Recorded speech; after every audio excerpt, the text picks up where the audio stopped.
You spend your whole life thinking, if you just get them to notice you, if you just impress them enough, if you just reach a certain level, then you'll feel full. Then you'll be at peace. Then you'll finally stop feeling like something's missing. But the truth is, chasing never fills you.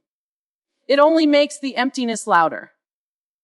Because when you're constantly running after something or someone, what you're really doing is confirming to yourself that you don't already have it, that you're not already enough, that you're waiting for something outside of you to make you whole. But let me tell you something. Wholeness isn't something you find in people. It's not something you find in accomplishments or applause. It's something you become. And when you become it, when you finally decide to get still and deal with everything inside you, that's when you start attracting differently. You start attracting peace because you've built peace inside. You start attracting truth because you've started living honestly with yourself. You start attracting real love because you finally know how to love yourself without conditions. We've been taught that hustling harder, being louder, proving ourselves more will somehow unlock the doors we've been trying to open. But some doors don't open by force. Some doors open when you stop banging and start building. Building your character. Building your mind. Building your relationship with God. That's when you stop needing to chase. Because you've already become what you thought you were searching for. It's crazy how much we pour into chasing things. People, attention, opportunities. Believing that once we get them, we'll feel valuable. But if your value is tied to something that can walk away, something that can fade, something that can be taken, then it was never real value to begin with. Real value doesn't come from being chosen. It comes from knowing you were valuable before anyone else even saw it. It's already in you. And when you really know that, you don't chase. You don't beg. You don't shrink yourself to be seen. Instead, you get quiet. You get intentional. You get rooted. Because you understand that anything worth having flows to the place that's ready to hold it. And when your life is whole, when your spirit is anchored, you don't have to run after things. They find you. Alignment finds you. Peace finds you. People who respect your boundaries and honor your growth. They find you. Not because you were chasing, but because you were becoming. So the question isn't, why aren't they choosing me? The real question is, why am I still chasing what doesn't choose me back? Why am I pouring energy into places that leave me drained when I could be pouring it into becoming who I was always meant to be? Why am I running toward people who don't even know how to hold the weight of what I carry when I could be running inward toward healing, wholeness, and purpose? You stop chasing when you realize your wholeness is the magnet. Your healing is the glow. Your peace is the attraction. You don't need to convince anybody. You don't need to perform. Just become. Because when you become whole, everything that's meant for you will recognize you without you having to say a word. Desperation will make you reach for things you were never supposed to touch. It will make you lower your standards, silence your discernment, and forget who you are just to feel wanted for a moment. But the truth is, when you're moving from a place of desperation, you're not really looking for love or success or peace. You're looking for relief. Relief from the HE of being unseen. Relief from the fear that you're not enough. Relief from the silence that tells you to sit still when you'd rather rush into anything just so you don't have to be alone with yourself. But let me tell you, desperation is dangerous because it makes you hungry in all the wrong ways. It makes you say yes to the wrong people. It makes you stay in situations that dishonor your spirit. It makes you tolerate disrespect dressed up as attention. You start calling things love that don't look like love. You start labeling things opportunity that are really just distractions. All because you're trying to fill a gap that only truth can satisfy. See, value doesn't chase. Value knows its worth. Value stands still and allows the right things to gravitate toward it. But when you forget your worth, when you stop believing in your value, you get loud with your actions and silent with your standards. You try to earn what should be freely given. You try to prove what should already be known. And the more you chase, the more you shrink. Because now you're not being led by faith. You're being pulled by fear. Fear that time is running out.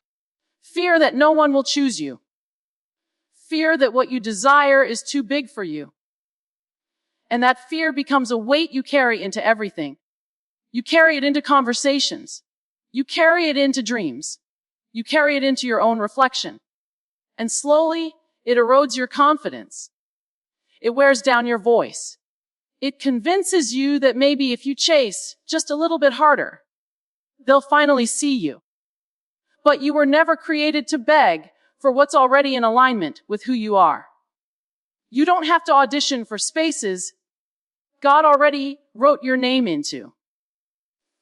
You don't have to sacrifice your peace for proximity to people who can't even see your soul. You don't have to prove your worth to people who benefit from your insecurity. When you know your value, you move differently. You wait differently. You let go differently. And that's not pride. It's clarity. Because now, you're not afraid to walk away from what doesn't serve your growth. You're not afraid to choose silence over chaos. You're not afraid to be alone if it means protecting your peace. And that kind of clarity, it's magnetic. It's powerful. It tells the world that you're not desperate. You're discerning. Because desperation says, please choose me. But value says, desperation bends. Value stands.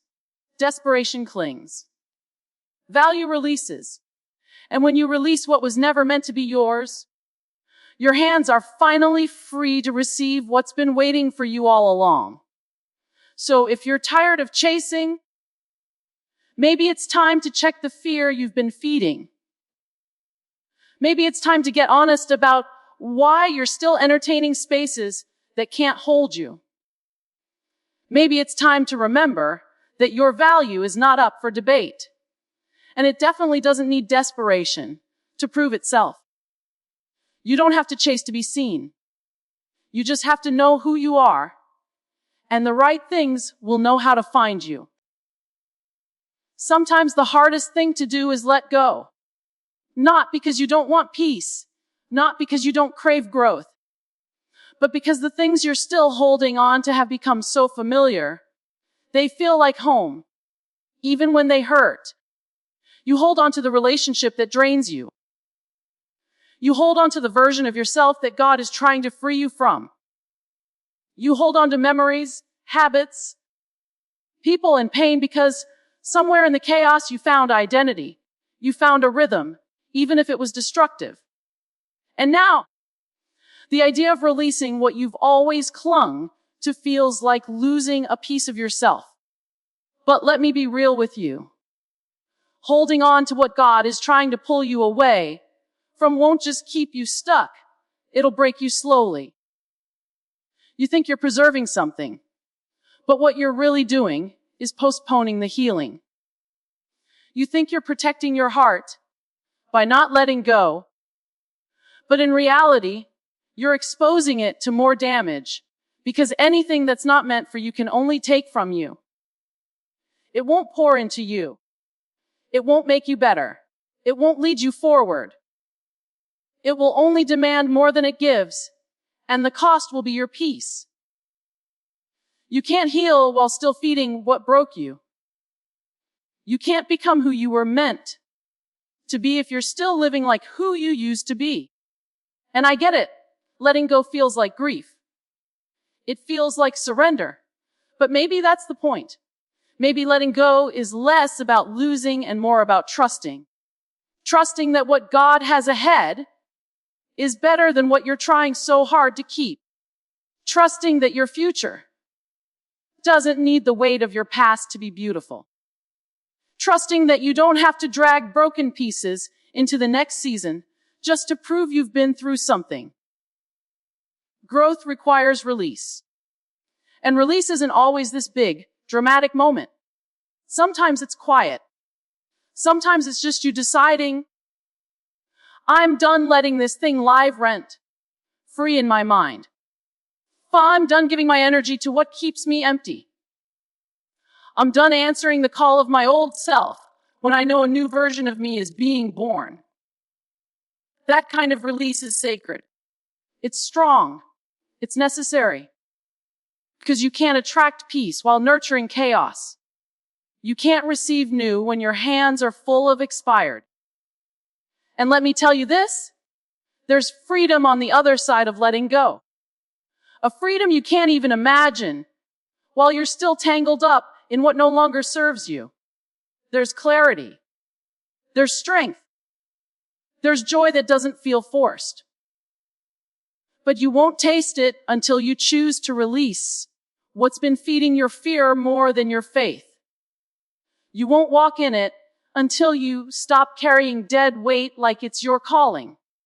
And no, letting go doesn't mean you're weak.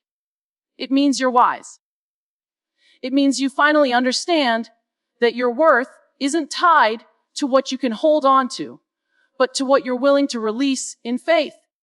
Sometimes growth is less about adding and more about subtracting.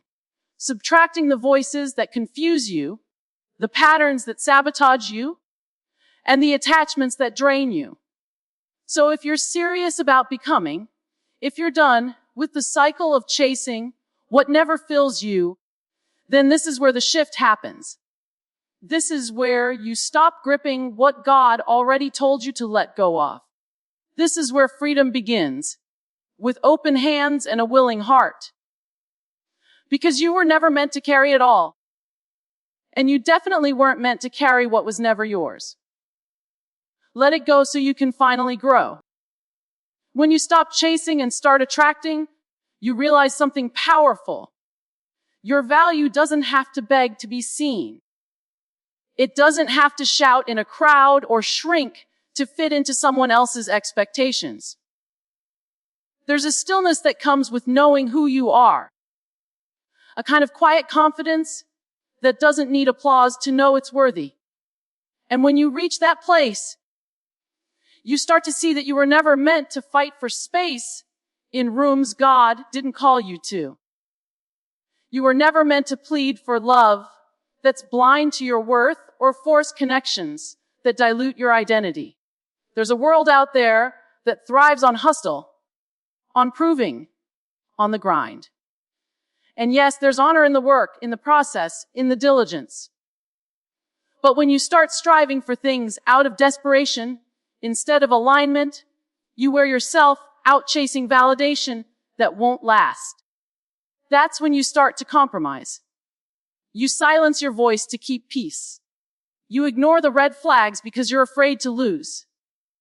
You settle for crumbs, thinking that's all you're worthy of when the table God prepared for you was never meant to be shared with people who can't see you clearly.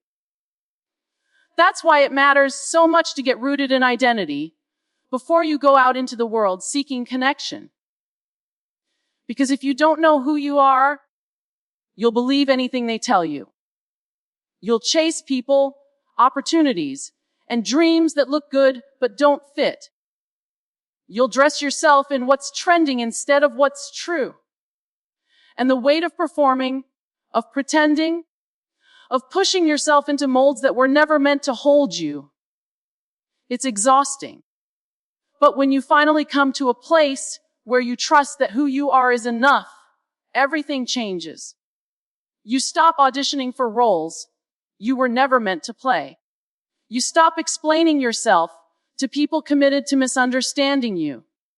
You stop begging doors to open when rejection was really redirection the whole time.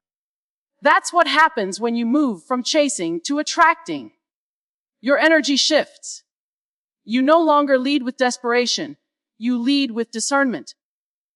You no longer move out of fear of being alone. You move out of faith that what's meant for you won't miss you. And here's the beautiful thing about becoming that kind of person. People notice. Opportunities find you. Real connections flourish. Not because you forced them, but because you made space for them by being authentic. You created room for the right things to come when you stopped chasing the wrong ones. You chose stillness over striving, alignment over anxiety. And that kind of peace can't be bought. It has to be lived. You don't have to chase love when you know you're loved by the one who created you. You don't have to chase purpose when you're walking in obedience. You don't have to chase validation when your identity is anchored. Attraction comes from overflow, and overflow comes from intimacy with the one who fills you. So yes, do the work. Heal the parts of you that believed you had to earn love. Grow into the woman or man who stops apologizing for being whole. But don't chase what God intends to bring to you in His timing. Stand still. Stand confident. Because when you truly believe in who you are and who you're becoming, you won't have to force anything. The right things find you when you refuse to chase what's beneath you.